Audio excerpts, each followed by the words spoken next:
Om Swastiastu. Halo semuanya, kami dari kelompok 8 akan mempresentasikan teori tentang perilaku konsumen. Sebelum memulai presentasi, kami akan memperkenalkan anggota kelompok kami.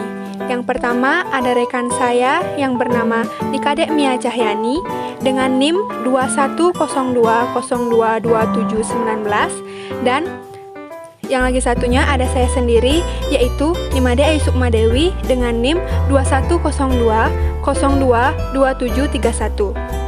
Baik, di sini saya akan menjelaskan subpokok bahasa yang akan dibahas.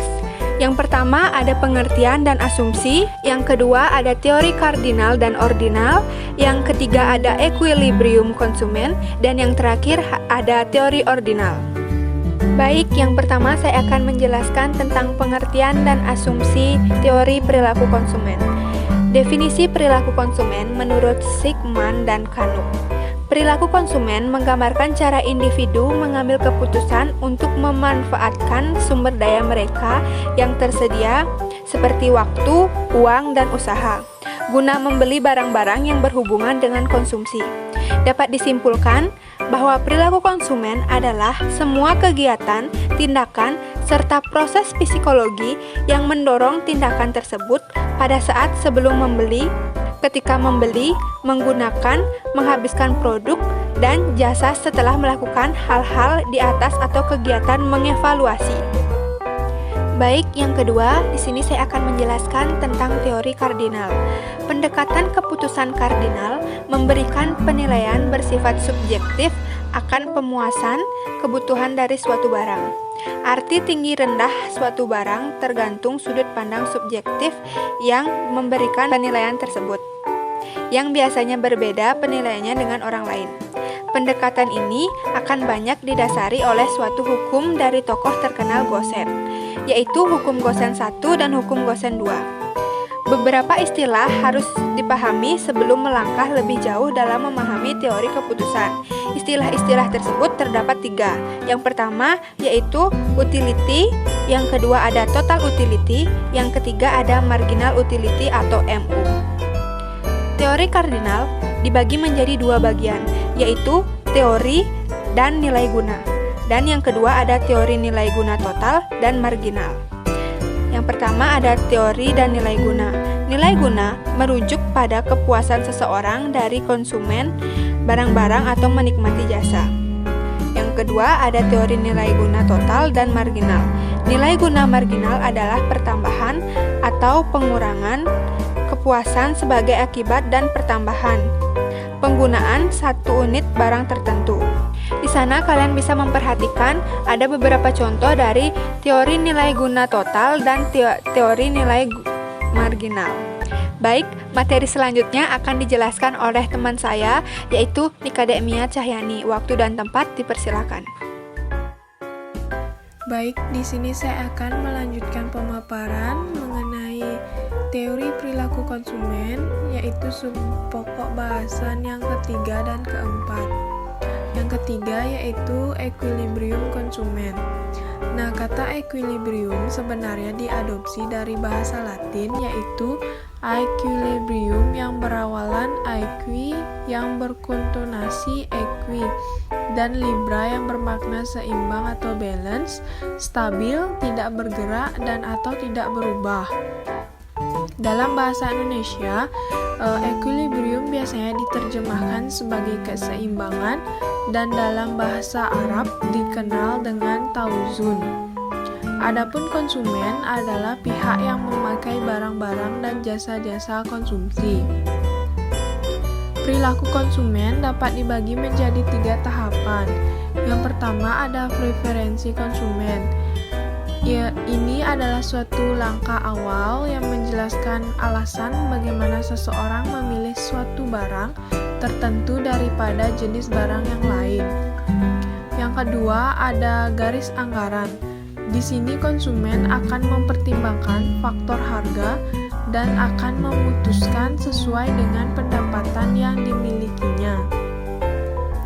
Penggabungan preferensi konsumen dengan garis anggaran akan menentukan apa yang akan dilakukan oleh konsumen tersebut.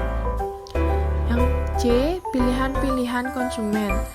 Setelah mengetahui preferensi konsumen dan pendapatan yang dimiliki, konsumen memilih kombinasi barang-barang yang dapat memaksimalkan kebutuhan mereka. Selanjutnya, pokok bahasan yang keempat yaitu mengenai teori ordinal. Dalam pendekatan ordinal utilitas, suatu barang tidak perlu diukur. Utilitas guna yang diperoleh dari mengkonsumsi sekelompok barang. Nah, dasar dari pemikiran pendekatan ini adalah semakin banyak barang yang dikonsumsi, semakin memberikan kepuasan terhadap konsumen. Pendekatan ordinal mengukur kepuasan konsumen dengan angka relatif atau ordinal. Pengertian dari pendekatan konsumen ordinal adalah pendekatan yang daya guna suatu barang tidak perlu diukur, cukup untuk diketahui dan konsumen mampu membuat urutan tinggi rendahnya daya guna yang diperoleh dari mengkonsumsi sekelompok barang. Nah, kelemahan dari pendekatan konsumen ordinal yaitu terletak pada anggapan yang digunakan bahwa kepuasan konsumen dari mengkonsumsi suatu barang dapat diukur dari satu kepuasan. Selanjutnya, dalam teori ordinal ini dibagi lagi menjadi 4 bagian. Yang pertama ada kurva indifference. Adapun definisi indifferent kurva adalah kurva yang menghubungkan titik-titik kombinasi dari konsumsi atau pembelian barang-barang yang menghasilkan tingkat kepuasan yang sama. Ciri-ciri kurva indifference adalah mempunyai kemiringan yang negatif, atau konsumen akan mengurangi konsumsi barang yang satu apabila ia menambah jumlah barang yang lain. Kemudian yang kedua ada cembung ke arah titik origin. Ini menunjukkan adanya perbedaan proporsi jumlah yang harus ia korbankan untuk mengubah kombinasi jumlah masing-masing barang yang dikonsumsi. Dan yang ketiga ada tidak saling berpotongan, tidak mungkin diperoleh kepuasan yang sama pada suatu kurva indifference yang berbeda. Bagian yang kedua ada sifat kurva.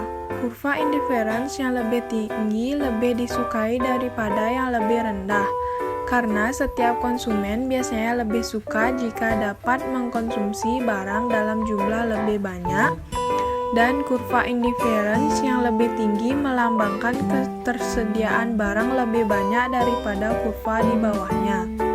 Kurva indifference melengkung ke bawah yang berarti konsumen bersedia menukarkan suatu barang jika ia memperoleh lebih banyak barang lain untuk mendapatkan kepuasan yang sama.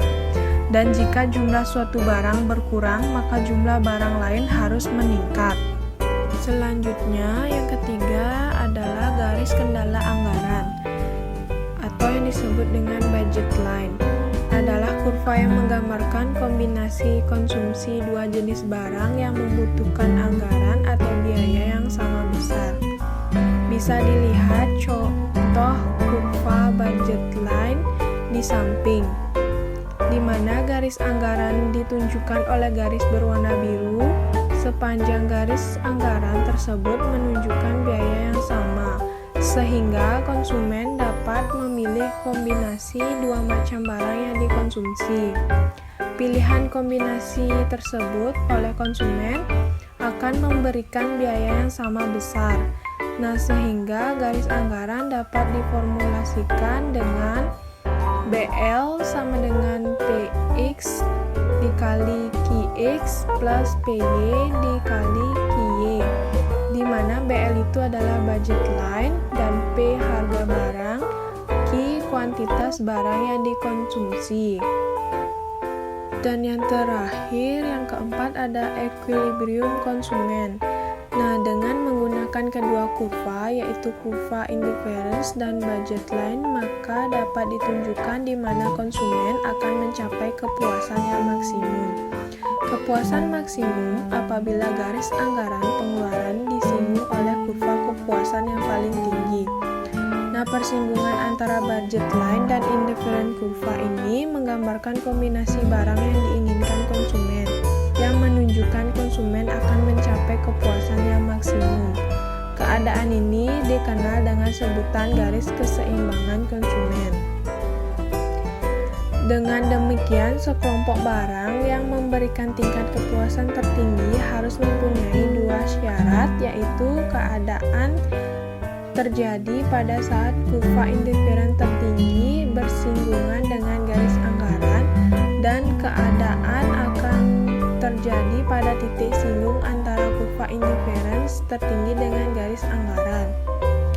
Nah, pada umumnya konsumen dalam keadaan seimbang atau equilibrium bila tingkat kemungkinan tertinggi yang ia dapatkan dihadapkan dengan sejumlah pendapatan yang tersedia dan harga barang yang berlaku, dan keadaan ini akan terjadi bila kurva indiferen hanya bersinggungan dengan budget line. Sekian presentasi dari kelompok 8 mengenai teori perilaku konsumen.